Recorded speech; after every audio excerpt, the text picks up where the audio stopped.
हनुमान जी का जन्म त्रेता युग में हुआ था और वे श्री राम के समकालीन थे और वे भगवान राम के परम भक्त थे और लंका युद्ध में श्री राम का साथ देकर माता सीता को लंका से मुक्त करवाया और युद्ध में विजय प्राप्त की। इसी प्रकार भीम का जन्म द्वापर युग में हुआ और श्री कृष्ण के समकालीन थे। भीम भी महाबलशाली योद्धा थे। महाभारत के 5 पांडवों में भीम सबसे अधिक शक्तिशाली और बलवान थे। उनमें 100 हाथियों का बल था और उस समय संपूर्ण पृथ्वी पर उनके समान शक्तिशाली कोई दूसरा नहीं था। उन्होंने अच्छे अच्छे महाबलियों को युद्ध में धूल चटाई थी। हनुमान जी और भीम दोनों को पवन पुत्र कहा जाता है। हनुमान जी को अमरता का बलिदान मिला है, इसीलिए जब तक धरती रहेगी हनुमान जी साक्षात इस धरती पर रहेंगे और लोगों के कष्टों को दूर करते रहेंगे। महाभारत में एक रोचक प्रसंग आता है जब अलग अलग युगों के 2 महान योद्धा हनुमान जी और भीम का सामना होता है। बात महाभारत काल की है। पांडवों को 14 वर्ष का वनवास और 1 वर्ष का अज्ञातवास मिला था। इस दौरान एक बार पांडव किसी वन में रुके हुए थे। उस वन में एक सरोवर था। उस सरोवर में सुगंधित कमल पुष्प लगे हुए थे जिनकी सुगंध चारों तरफ फैल रही थी। द्रौपदी को इन पुष्पों की सुगंध अपनी तरफ आकर्षित कर रही थी। द्रौपदी ने भीम को पुष्प कमल लाने के लिए कहा और भीम निकल गए सुगंधित पुष्प कमल की तलाश में। तभी रास्ते में उन्हें एक बूढ़ा वानर मिला जो लेटा हुआ था और उसकी पूंछ रास्ते में फैली हुई थी। रास्ते में वानर की पूंछ फैली होने से भीम आगे नहीं जा सकते थे, क्योंकि किसी भी जीव के लेटा होने पर उसके अथवा उसके शरीर के किसी अंग के ऊपर से जाना अमर्यादित माना जाता है।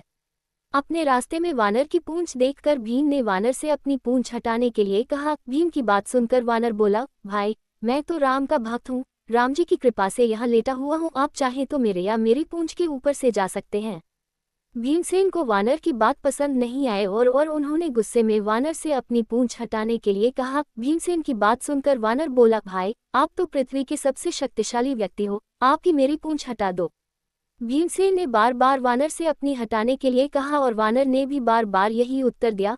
अंत में क्रोधित होकर भीम ने वानर की पूंछ को अपने एक हाथ से उठाने का प्रयास किया, परंतु वह वानर की पूंछ हिला भी नहीं सके। भीमसेन ने फिर अपने दोनों हाथों से वानर की पूंछ हटाने का प्रयास किया, परंतु वो वानर की पूंछ टस से मस नहीं कर सके। भीम ने बार बार प्रयास किया पर हर बार उन्हें असफलता ही हाथ लगी।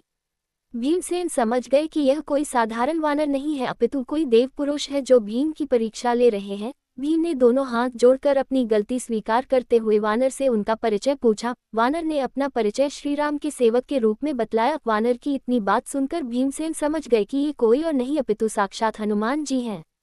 भीमसेन ने हनुमान जी को प्रणाम करते हुए कहा, क्षमा करें हनुमान जी, मुझे अपनी शक्ति का झूठा अभिमान हो गया था।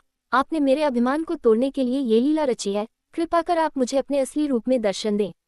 भीम की बात सुनकर हनुमान जी ने अपने असली रूप में आकर अपना विशाल रूप दिखलाया। हनुमान जी ने भीम से कहा, हम दोनों ही पवन पुत्र हैं, इसीलिए तुम मेरे छोटे भाई भी हो। यही कारण है कि मैं तुम्हें बार बार भाई कहकर संबोधित कर रहा था। इतना कहकर हनुमान जी ने भीमसेन को गले लगा लिया। हनुमान जी के गले लगकर भीम को लगा मानो उनके शरीर में अथाह शक्ति का संचार हो गया हो।